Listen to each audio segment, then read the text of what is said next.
بسم الله الرحمن الرحيم. الحمد لله والصلاة والسلام على رسول الله. ما بعد، فأعوذ بالله من الشيطان الرجيم. فإن تنازعتم في شيء فردوه إلى الله والرسول. الآية. وقال عز وجل: فأعرض عنهم حتى يخوضوا في حديث غيره. وقال عز وجل: وذروا الذين يلحدون في أسمائه. الآية. محترم عزتمندو مسلمانانو ورونو، زموږ د محاضرې په عنوان د ذم الکلام، چې علم کلام چې کوم رایج دی او په خلکو کې داغه باقاعده درس تدریس او داغه طرف ته ترغیب او داغه دوري او پاغه باندې طالبان مشغوله دي. د دې علم الکلام حکم سره او سلف صالحین د په باره کې سوي.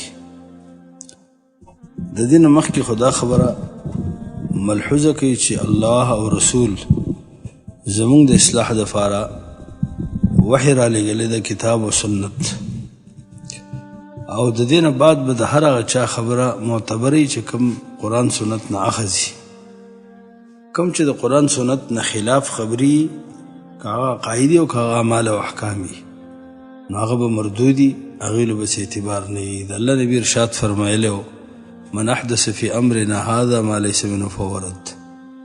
څوک چې زموږ په دین کې احداث وکړي، نوي څیزونه را داخل کړي، که هغه عقایدي او که احکامي، نو فهو رد.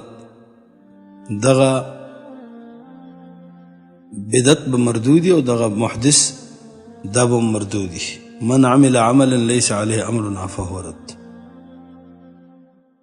د دې وجې نه موږ او تاسو ته الله دا اصول ښودلي دي چې فإن تنازعتم في شيء، مخکې نه فرمایي د الله ومنئ او د رسول ومنئ، و اولي الامر منکم، او د اولي الامر ومنئ.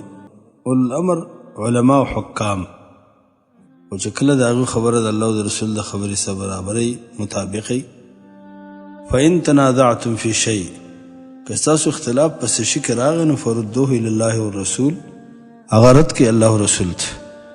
فیصله به الله ته وړئ، رسول ته به وړئ. الله ته معنی څه؟ د الله کتاب ته، او رسول ته معنی څه؟ د هغه سنتو ته. دا اصول شو، قرآن او سنت. دې ته به موږ خپل ټول اختلافات وړو، دې ته به خپلې ټولې مسلې پیش کوو. که دیو منظورې کړې او د دیو سره برابرې وي، د وحي سره برابرې وي، خو فبها ونعمت. او که د دې دواړو نه خلاف وي، نو هغه مسایل هغوی له بس اعتبار نه وي. په دې باب کې الله جل شانه سورې انعام کې وفرمایل، سورې اعراف کې، چا خلک پرېږدي چې څوک د الله په نومونو صفتونو کې الحاد کوي، کږلیچ کوي. دا الحاد عزتمند او دا کږلیچ دا هم په دغه علومو کې شته دی چې کوم د کلام په نوم باندې علوم دي یا نور. او الله سورې انعام کې فرمایل دي: فأعرض عنهم حتى يخوضوا في حديث غيره. د دې خلکو نه مخ واړوئ تر دې چې دوی په بله خبره کې مشغول شي. بار صورت اصول دا دي چې هغه عقاید او احکام له اعتبار چې کوم قرآن سنت نه ثابت دي او قرآن سنت کې ذکر دي، الله زموږ او ستاسو د اصلاح دپاره وحی را لېږلی ده، او خپل کتاب او د نبي سنت. په دې کې زموږ ستاسو خیر دی، او په دې کې زموږ او ستاسو اصلاح ده. د الله رسول فرمایلی و: فإن خیر الحدیث کتاب الله وخیر الهدي هدي محمد صلی الله علیه وسلم. غوره د خبرونو د الله کتاب دی، او غوره طریقه د محمد رسول الله صلی الله علیه وسلم. او د الله نبی ارشاد فرمایلی: وترکت فیکم امرین لن تضلوا ما تمسکتم بهما کتاب الله و سنت رسولی. کتاب او سنت رسول صلی الله علیه وسلم دا ما پریښي دي، که په دې چا منګولو لګولې دا به نه ګمراه کېږي، او که د دې نه څوک واوښته، نو د دې ګمراهي یقیني ده. زموږ دعوت الله ته دی او د هغه رسول ته دی، کتاب الله ته دی او سنت رسول الله صلی الله علیه وسلم ته دی. او د هر هغه چا خبره چې د دې دواړو سره برابره وه نو هغه موږ ته په سرو سترګو قبوله ده او که د چا خبره د دې دواړو نه خلاف وه نو د هغه منل په موږ باندې نشته که هغه هر څوک وي هغه په امت کې غټ نه غټ سړی ولې نه عزتمندو د دې اصولو په بنا باندې په دې مخکې علماو کې یو عالم تیر شوی دی د هغه نوم دی ابو عبید القاسم بن السلام 224 سنه هجري کې وفات شوی دی او دا حنفي المسلک دی 224 سنه هجري کې د قول دی په ضم الکلام د امام ابو اسماعیل عبدالله بن محمد الانصاری الحروي څلورم جلد کې او 227 صفحه ده په دې سند باندې بلک کلام یې خو خبره ډیره مزیداره کړې ده او ډیره ښایسته خبره کړې ده دا خبره د قرآن سنت سره عین موافقه ده او مطابقه ده د هغه نه یو سړي تپوس وکړو ما تقول فی رای اهل الکلام ته د متکلمینو په رایه کې څه وی متکلمینو په دې خبرو کې ستا څه خیال ده او ستا څه رایه ده نو فقال هغه ویل لقد دلك ربك على سبيل الرشد وطريق الحق الله تا ته د هدایت او حق لار ښودلې ده ویلي دي چې فإن تنازعتم في شيء فردوه إلى الله والرسول نو أما لك فيما دلك عليه ربك من كلامه وسنة نبيه صلى الله عليه وسلم ما يغنيك عن الرجوع إلى رأيك وعقلك آیا نشته تا لره په هغه کې چې تا د ستا رب لار ښودلې ده د خپل کلام او د خپل د نبي د سنتو هغه چې تا بې پروا کې د رجوع نه او د واپس کېدو نه ستا رایې ته او عقل ته علم کلام کې خو د عقل خبرې دي کنه وقد نهاك الله عن الكلام في ذاته وصفاته الا حسب ما اطلقه لك او الله ته منع کړی د کلام نه د هغه په ذات کې او په صفاتو کې مګر موافق د هغه چې الله د هغه اطلاق کړ د تا ده او ویلی دي فاعرض عنهم حتى يخوضوا في حديث غيره او فرمایلی دي چې وسروا الذين يلحدون في اسمائه دا د ابو عبید القاسم علیه السلام قول ډیر مزیدار دې کې دې ته اشاره ده چې موږ استاد لپاره کتاب سنت کافی دي د چا عقل د چا رای ته زموږ ضرورت نشته ده متکلمینو چې کومې خبرې کړي دا ټول د عقل نه ماخوذ دي او دا لسکه چې عقل په نقل باندې مقدم غني عقل له ترجیح ورکوي په نقل باندې او کتاب سنت ته ادله لفظیه وي چې لا تفید الیقین او عقلی خبرو ته قطعیات وي زما عزتمندو چې کله خبره دي حتی ورسېده نو بیا به امت دا د ګمراهۍ په لار به روانېږي زموږ مقصد په دې محاضراتو کې دا خبره واورئ بار بار مونږ کړې ده مونږ د ټول علم الکلام زم نه وایو ځکه علم الکلام خو دې وایي چې معرفت العقائد ته وایي عن ادلتها التفصیلیه نو چې کله عقاید د قرآن سنت نه ماخوذي او مطابق د قرآن سنت سره او قرآن سنت په دلالت کوي دا هغه مونږ چرم خلاف نه یو مونږ د هغه علم کلام مخالف یو چې کوم کې هغه مسلې دي چې د قرآن سنت مخالف دي او خلک هغه ته دین وایي هغه ته ایمان وایي او هغه دین ګڼي لکه په دې موجوده علم الکلام کې ډېر مسائل داسې شته چې هغه د قرآن سنت سره متصادم او د قرآن سنت نه مخالف او هغه خلک دین ګڼي نو په دې وجه باندې د علماو د مخکې قدیمې زمانې نه دا ذمواري جوړېده چې هغې موږ او تاسو ته ښه لار ښودلې ده د بدې لارې نه موږ او تاسو یې منع کړي اوس هم علماو له پکار دي چې د هغه لارې نشاندهي وکړي چې کومه لار الله او د هغه رسول د کامیابۍ ښودلې ده او د هغه عقایدو نه د هغه احکامو نه او د هغه لارو نه موږ او تاسو ته تحذیر راکړي او موږ او تاسو ویري چې کوم زموږ او ستاسو د هلاکت او د تباهۍ سبب ګرځي شیخ الاسلام ابن تیمیه رحم الله هغه فرمایلی و هغه مشهور کتاب د نبوات کې هغه کې شیخ الاسلام دا خبره کړې وه د علم الکلام متعلق ځکه چې شیخ الاسلام هغه د دې خلکو سخت مقابله هغه کړې ده. هغه وایي والسلف والأئمة ذموا أهل الكلام المبتدعين الذين خالفوا الكتاب والسنة ومن خالف الكتاب والسنة لم يكن كلامه إلا باطلا فالكلام الذي ذمه السلف يذم لأنه باطل ولأنه يخالف الشرع.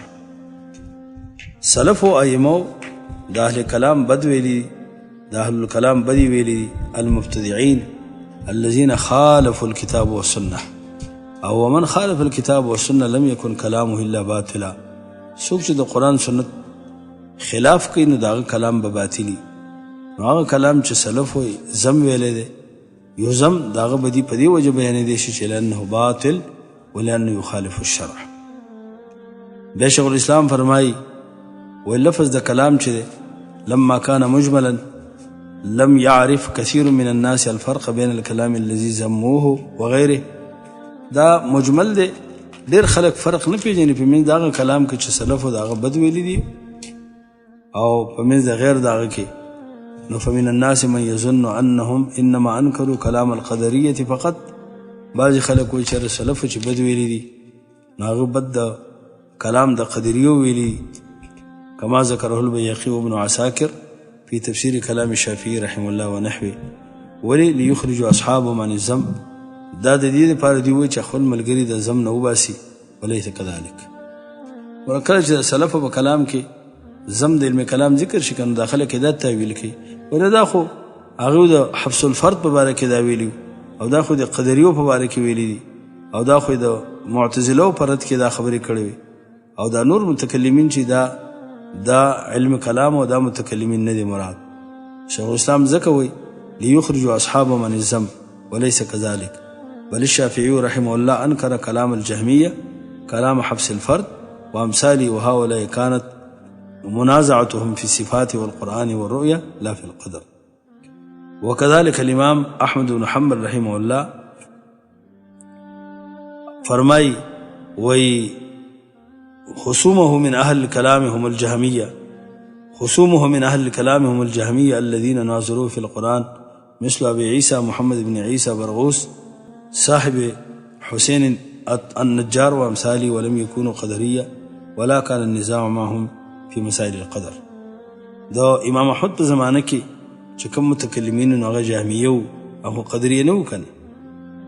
نو الغرض دا دی چې خلک چې کوم د سلفو بدیده د علم کلام نه پاکي بیا دا تعویلات کوي چې نه دا خو کلام د قدریو هغه داغه بد ویل دی او داغه انکار کړی دی او دا زموږ علم کلام نه دی مراد. نه زموږ عزت مندو اوس براشي حبس الفرد شو کنه هغه د امام شافعي په مخ کې دا ویلو چې قرآن مخلوق دی. نو امام شافعي رحم الله په دې باندې څه غوسه شو او د علم کلام ډېر بد ویله او دا ویل چې زه د قول نشم نقل کولی. نو تاسو وایي دغه خبره چې قرآن مخلوق دی دا زمونږ په د علم کلام کې شته که نه؟ دا چې اوس کوم علم کلام رایج دی شرح العقاید کې او دارنګې په نورو کتابونو شرح المقاصد کې مواقف کې شرح المواقف کې په دې ټولو کې دا نه دي چې دا قرآن کریم چې کوم لفظي قرآن دی دا مخلوق او نفسي کلام چې دی دا غیر مخلوق دی. دا مقه خبره ده چې کوم حبس الفرد به کوله او قدریو به کوله چې قرآن کریم مخلوق دی او دا د الله صفت نه دی او کلام نه دی. او تفتزانی صاحب صفا لیکلی دي او دارنګې رازي صاحب لیکلی دي چې زمونږ د معتزلو سره هیڅ خلاف په دې کې نشته دی چې قرآن کریم کوم چې دا لفظي قرآن د زموږ مخې ته دا موجود دا مخلوق دی، د مخلوقاتو د الله جل شانه دا د الله صفت نه دی. دا یا حکایت دی او یا عبارت دی لکه دا تعبیرات د شاعرو ماتوریدي دي. نو دغه مسله یا لکه د الله د نزول نه انکار یا د الله د استوا او د فوقیت او د علو نه انکار یا مسله د ایمان شو، باقی مسله د صفات الافعال شو داغه قیام په الله فوري داغه نه انکار او داسې نور ډېرې مسلې چې په هغې کې بلکې دې حد پورې دوی لیکلي دي چې اخذ په ظواهرو د کتاب سنت باندې من اصول الکفر دا اصول د کفر دي او قرآن سنت په ظاهر پسې به نه ځي ځکه چې د دې ظاهر نه تمثیل او تشبیه او تجسیم معلومیږي او د دې به تاویل کېدی شي فلان او فلان او فلان. موږ د دغه علم کلام مخالف یو، د دې بد وایو او سلف هم د دې بد ویلی دی. د جنس علم کلام بد سلف نه وي، بلکې د هغه چې د هغه مشتمل دی په داسې باطلو عقایدو او په زایغو او دارنګې په بېهوده عقایدو باندې. متکلمین هم دا خبره مني چې سلفو د علم کلام بد ویلی دی. لکه بشر قائد کې تفتزاني صاحب د دې تصریح کړې ده او بیا رالګي د هغه تاویلات کوي چې نه د دې دا مطلب دی دا مطلب دی دا مطلب دی. څلور وجې تفتزاني صاحب په شرح العقاید کې ذکر کړي دي.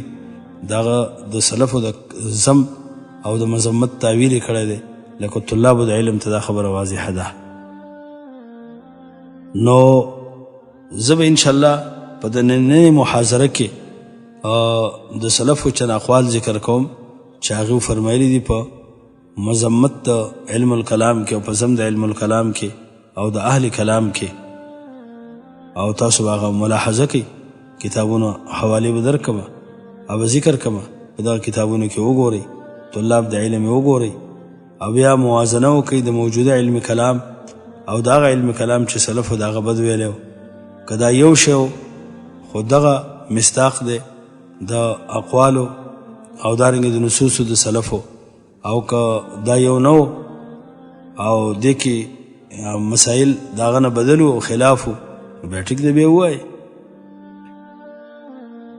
دا خبره یاد ساتئ چې د علم الکلام دارومدار او د هغه اساس او د هغه بنیاد چې دی نو هغه دو خبرې دي. یو اتخاذ العقل، اساسا عقل بنیاد ګرځول. د دې وجه نه متکلمین عقل دا په نقل باندې مقدم ګڼي. دویم د علم کلام دارومدار دا په جدل باندې دی. جدل دا بس جګړه ده، د عقلي دلیلو جګړه ده. معتزله خپل عقلیات هغه یې ذکر کوي او د هغه په خلاف کې بیا د نور متکلمین خپل عقلیات جنګوي. د عقلي حججو او د براهینو جګړه ده او ټکر دی او ټکراو دی، بس چې څوک غالب شنه. د دې وجې نه نصوص یا قرآن سنت هغه په دلیل کې نه پیش کېږي، بلکې عقلي حجج او دلایل هغه پیش کېدی شي. نو کله معتزله غالب شي او دا نور متکلمینو ته هتیار وغورځوي او کله یې جواب وکړي. سلف صالحینو چې د علم کلام بد ویلی دی، دا وجه دا ده چې د دې سخت ضرر دی د دین اسلام او د مؤمنانو ایمان ته. نو د دې وجه نه سلفو د بد ویله چې نه موږ به دین نه طلبو په کلام او په جدل سره، بلکې دین واضح دی چې هغه د وحی نوم دی او د وحی نه چې کومه خبرې ثابتې هم دغه به دیني. الیوم اکملت لکم دینکم واتممت علیکم نعمتي ورضیت لکم الاسلام دینا. سلف صالحینو کې امام ابو حنیفه رحمه الله، محمد بن حسن الشیبانی، امام ابو یوسف، امام مالک، امام شافعی، امام احمد بن حنبل او نور داسې سلف د دې ډېر اقوال شته دی. خو زه د هغه نه چند پیش کوم انشاءالله د الله په توفیق سره. امام ابن خزیمه لیکلی دي په ذم الکلام کې د هغه قول نقل دی. وی ابو حنیفة ومحمد بن الحسن وابو يوسف ينهون عن الخوض فيه ويدلون أصحابهم على الكتاب والسنة. وی امام ابو حنیفه ومحمد بن حسن او ابو یوسف شو ينهون عن الخوض فيه، هغه په علم کلام کې د خوض نه منع فرمایله. ويدلون اصحابهم على الكتاب والسنه، او هغه خپل ملګرو ته د کتاب او د سنت لاره ښودله. دا قول د امام ابن خزیمه په ذم الکلام کې ذکر دی. د امام مالک رحمه الله قول چې هغه وی الکلام فی الدین اکرهه ولم يزل اهل بلدنا يكرهونه وينهون عنه نحو الكلام في رأي جهم والقدر وكل ما أشبه ذلك، ولا يجب الكلام إلا فيما تحته عمل. فأما الكلام فأما الكلام في دين الله وفي الله فالسكوت أحب إلي لأني رأيت أهل بلدنا ينهون عن الكلام في الدين إلا فيما تحته عمل. جامع بيان العلم وفضله دویم جل او 126 کی غالباً دا قول دا امام مالک رحمه اللہ ذکر دے، بلکہ 126 نہ دے، دا 130 دے. باقی دا امام مالک رحمه اللہ دا قول حافظ ابن عبدالبر را نقل کړی دے چې امام مالک بدا فرمائل دا 126 دے، 126 او 127 کی امام مالک فرمائی وی الکلام فی الدین اکرهه، کلام په دین کې زبد غنم، او اهل وکان اهل بلدنا یکرهونه، او زمون د مدینه والے شو هغه کلام په دین کې بد غاڼه و ينهون عن نحو الكلام فی رای جهم والقدر، لکه کلام پر رای د جهم او د قدر کې. دا مثال خو د جهمیو خبري د قدریو خبري دا به وره مدینه والو بد غاڼه او زم بد غاڼه وکول ما اشبه ذلك. ولا احب الكلام الا فيما تحته عمل، زاغ كلام خوخوم چې دا غلاندې عملي. فاما الكلام في الدين وفي الله فالسكوت احب الي لاني رايت اهل بلدنا ينهون عن الكلام في الدين الا ما تحته عمل. حافظ ابن عبد البر لكي قد بين مالك رحمه الله ان الكلام فيما تحته عمل هو المباح عنده وعند اهل بلده، يعني العلماء منهم، واخبر ان الكلام في الدين نحو القول في صفات الله وأسمائه، وضرب مثلا فقال نحو رأي جهم والقدر، والذي قاله مالك عليه جماعة الفقهاء والعلماء قديما وحديثا من أهل الحديث والفتوى، وإنما خالف ذلك أهل البدع المعتزلة سائر الحق. وأما الجماعة على ما قال مالك إلا أن يضطر أحد إلى الكلام فلا يسعه السكوت. په دې باب کې خبرو کولو ته محتاج شي او مجبور شي، نو بیا ټیک د هغه سکوت نه دی پکار چې کله هغه په خپل کلام سره تم ساتي د رد باطل او دارنګ دی یو سړي د واپس کولو دغه د باطل مذهب نه، او یا مثلا د عام خلکو د گمراهی نه سره یره پیدا شي او خبرې اترې بیا کوي، نو ټیک ده. او کدانی په دې باب کې د خبرې نه کوي. دا امام مالک رحم الله دا خبرې لکه رای د جهم او قدر د قدریو او په تقدیر کې دا قول امام مالک رحم الله و دا مونږ بد ګڼو، او دا رای د جهم چې د جهمیو کلامو یا د قدریو کلامو، نو هغه سلفهم په دې وجه بد ګاڼه چې هغه مشتمل په باطل عقایدو باندې او دارنګ په زایغ او عقایدو باندې. یو بل قول د امام مالک رحم الله دا دی، عبد الله بن نافع وی سمعت مالكا يقول لو أن رجلا ركب الكبائر كلها بعد ألا يشرك بالله ثم تخلى من هذه البدع والأهواء وذكر كلاما دخل الجنة. وی که یو سړی ركب الكبائر كلها ټول کبایرو کې بعد ألا يشرك بالله ورسته د دین چې د الله سره شرک نه کړي، او بیا دغه اهوا او د بدعونه د بچ پاتې شي، نو دخل الجنه. ګوره دا جنتی دی. حلیة الاولیاء کې چې دا شپږم جز دی او 325 صفحه ده، او دانګ په ضم الکلام سلورم جلد اتاتیا کې دا د امام مالک رحم الله قول نقل دی. مطلب دا دی چې د اهواونو او د بدعاتونه بنده بچ شي کنه، او نور ټول ګناهونه دي پکې کبایر غیر د شرک نه، دا سړی به ګوره جنت ته ځي. معلومه شو چې دا علم کلام دا په اهوا او په بدعاتو باندې مشتمل. یو بل قول د امام مالک رحم الله دام دی، من طلب الدین بالکلام تزندق ومن طلب المال بالکیمیا افلس ومن طلب غریب الحدیث کذب. ضم الکلام سلورم جلد یو اتیمه صفحه ده، او دا قول داغه حافظ ابن عبدالبر رحمه الله دا په دغه کې را نقل کړی دی په خپل مشهور کتاب جامع بین العلم و فضله 203 صفحه کې، هغه التم را نقل کړی دی د امام مالک رحم الله دا قول، او دارنګه د ابو یوسف سب دا قول. نو بار صورت دا دغه مشرانو وصیت دی چې څوک دین په علم کلام طلبوي ګوره دا زندقت طرف ته وځي. ومن طلب المال بالکیمیا افلس ومن طلب غریب الحدیث کذب. دا تاسو ګورئ عزتمندو، دا جنن سبا خلق د الله په صفتونو کې ګډې وړې خبرې کوي، نو دا د علم کلام نه متاثر دي. د دې وجه نه د زندقت خبرې کوي چې الله به د عرش نه غټي او کنه عرش به غټي او الله به د عرش سره برابري یا به د عرش نه کمی او عرش به زیاتی او چې الله کتره کوشي نو عرش به خالی پاتې شي وغیره.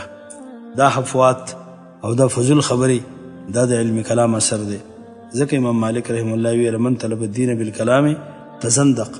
څوک چې دین په علم کلام باندې طلبوي دا به زنديق کیږي، او څوک چې غریب الحدیث په ضعیف حدیثو پسې ګرځي نو دا به دروغ ته ځي او دا به دروغ وي.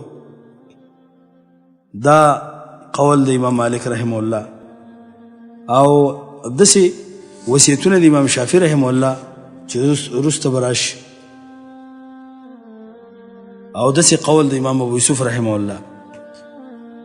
یو بل قول د امام مالک رحم الله دا وكلما جاء رجل اجدر من رجل تركنا ما جاء به جبريل الى محمد صلى الله عليه وسلم لجدل هؤلاء. وکله چې سړی د راشه ډیر چالاک دی بل سړی نه، نو موږ پرېږدو هغه دین چې په هغه باندې جبريل راتګ کړی د نبی صلی الله علیه وسلم ته د وجه د جدل او د چالاکۍ د خلکو نه. دا د امام مالک رحم الله قول په تعظیم قدر الصلات د مروزی کې، او دا رنګ مجموع الفتاوی د شیخ الاسلام 5 جلد کې، او شرف اصحاب الحدیث د خطیب بغدادي، او ضم الکلام 4 جلد 9 کې، یعنی یو کم اتیا کې دا قول د امام مالک رحم الله تم ذکر دی.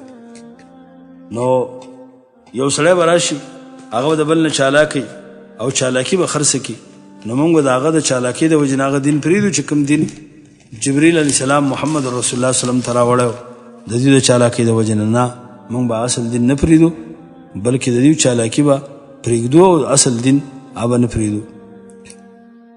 د امام مالک رحم الله یو بل ښه قول چې هغه حافظ ابن عبدالبر را نقل کړی په جامع بین العلم وفضله کې، و امام مالک ویلي چې لا تجوز الاجارات في شيء من كتب الاهواء والبدع والتنجيم. وی اجارات ندی جائز په یو شي کې د کتابونو د اهوا او د بدعونه او د تنجیم نه. وذكر كتبا ابي ویلا وكتب اهل الاهواء والبدع عند اصحابنا هي كتب اصحاب الكلام. وکتابونه د اهل بدع او د اهل الاهواء زمونږ د ملګرو په نسبت باندې دا کتابونه د کلام دي من المعتزله وغيرهم.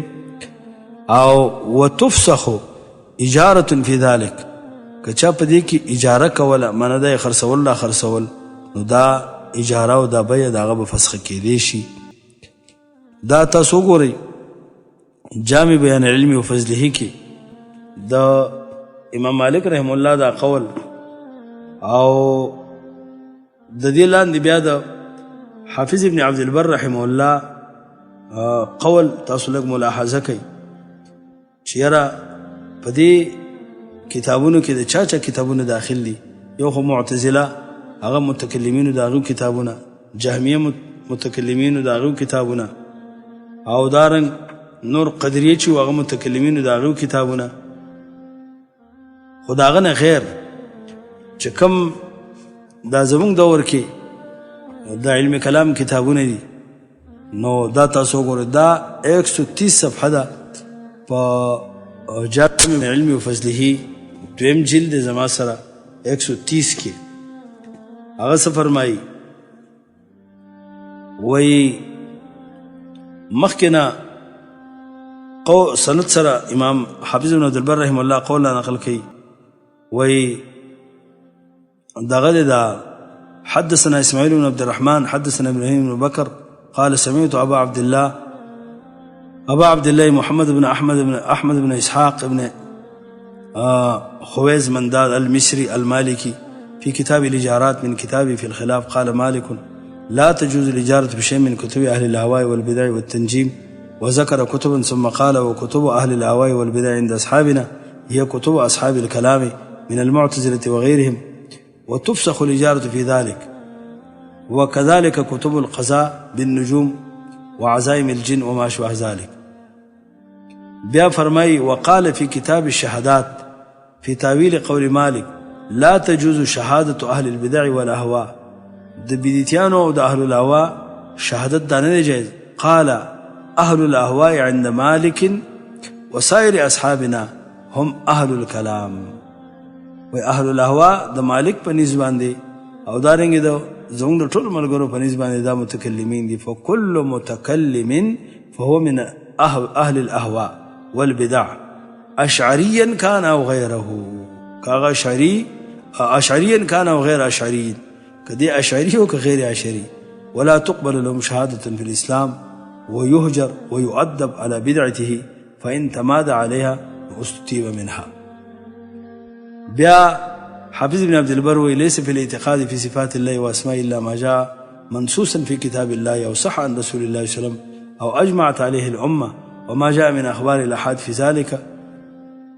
ويأغت اخبار احاد بذيك راغلي في ذلك كله او نحوه يسلم له ولا يناظر فيه. دته بالتسلیمی دیشو پاکی به مناظری نکی. دا د حافظ ابن عبد البر رحم الله قول په 130 صفحه دویم جلد او 131 کی تاسو ګورئ. وای فكل متكلم فهو من اهل الاهواء والبدع اشعريا كان او غير اشعري. کاغه اشعري او غیر اشعري دا ټول اهل البدع و اهل الاهواء دي. دا خود امام مالک رحم الله اقوال شو. د امام شافعي رحم الله قول هغه ذکر دی. وی حکم في اهل الكلام ان يضرب بالجريد ويحمل على الابل ويطاف بهم في العشائر والقبائل وينادى عليهم هذا جزاء من ترك الكتاب والسنه واقبل على الكلام. ضم الكلام د هروي سلورم جلد او 484 صفحه ده. وزما فیصله د متکلمینو په واره کې دا ده ان یضربوا بالجرید چې دا په د سانګو باندې واله شي او دا د په اوخانو باندې سوار کړی شي او دا د په عشایرو کې په محلو کې او په کلو کې وګرځول شي او په قبایلو کې او د دې خلاف دا اعلان کیږي چې هاذا جزاء من ترک الكتاب والسنه. دا بدله دا هغه چا ده چې چا د الله کتاب او د محمد رسول الله صلی الله علیه وسلم سنت پریخي دي. دا قول د امام شافعي رحم الله دا په جامع بیان العلم و فضله کې مشته دی او بالکل په صحیح سند سره دی د امام شافعي رحم الله دا قول. او صحبت هغه د علم کلام والا ویلي دي او دارنګه تاسو نور اقوال د امام شافعي رحم الله چې هغه رسته ذکر کړي.